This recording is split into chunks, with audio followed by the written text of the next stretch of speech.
في الجهة اليسرى عن طريق اللاعب مارسيلو. فيها تمرير، فيها انطلاقة، والكرة بتعود إلى رونالدينيو. يا سلام يا سلام يا سلام، محاولة يا رباه. إيلانو يزيح الضباب من عاصمة الضباب في كلاسيكو العالم. البرازيل تبدأ بقوة في الربع ساعة الأولى، في الربع ساعة الأولى. شوف النقلات، شوف التمريرات، في كرة لازم تكمل. إيلانو يضع الهدف، كانت من رونالدينيو. شوف الكعب من إيلانو إلى روبينيو، هفوة دفاعية. ملوك الإبداع يتقدمون على ملوك الدفاع في شوط المباراة الأول من هذا اللقاء عن طريق إيلانو. أصبح متخصص هذا اللاعب في ملعب الإمارات، لأن أول مباراة دولية في ملعب الإمارات جمعت ما بين البرازيل والأرجنتين. إيلانو سجل هدفين في هذا الملعب، واليوم يسجل إيلانو في هذا الملعب على إيطاليا.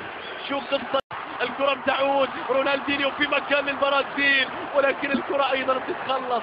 سرعة، رغبة، إصرار، خطفها روبينيو، خطفها روبينيو، عدى روبينيو. يا رباه، محاولة تكمل. يا الله، هدف توب، هدف توب، هدف ينحط في اليوتيوب يا روبينيو، هدف لليوتيوب يا روبينيو. الجوهرة السوداء، فتى البرازيل وأمريكا اللاتينية.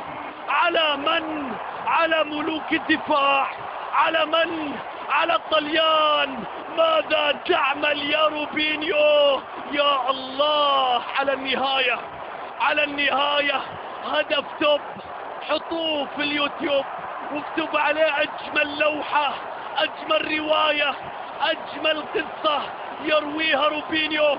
بليه القادم، شوف المهارة، شوف المرور، شوف التلاعب. شو اللي تسويه يا روبينيو؟ شو اللي تعمله يا روبينيو؟ الخيال روبينيو، الإبداع روبينيو. روبينيو يسرق الأضواء في كلاسيكو العالم ويسجل هدف عالمي، هدف بهز العالم في كلاسيكو العالم. كانت أرضية في كلاسيكو الكرة الأرضية. البرازيل تتقدم من كاكا إلى رونالدو، رونالدو متوقف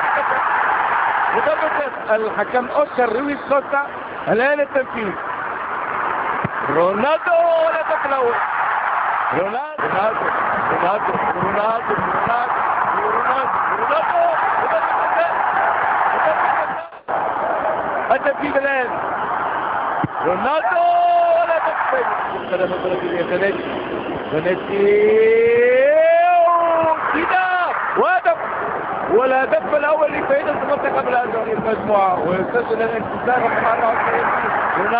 رونالدو ضربه جزاء ثالثه مره اخرى، وللمره الثالثه امام كابايرو، وكمان في نفس التاريخ. الممتاز في حديث كثير عن هذا اللاعب رافائيل، والركض هنا هجوم لمصلحة المنتخب البرازيلي. لو لعبت في الجهة اليسرى ممكن تكون خطيرة، تنحط في الجول في الجول في الجول. جول كاكا، والثالث.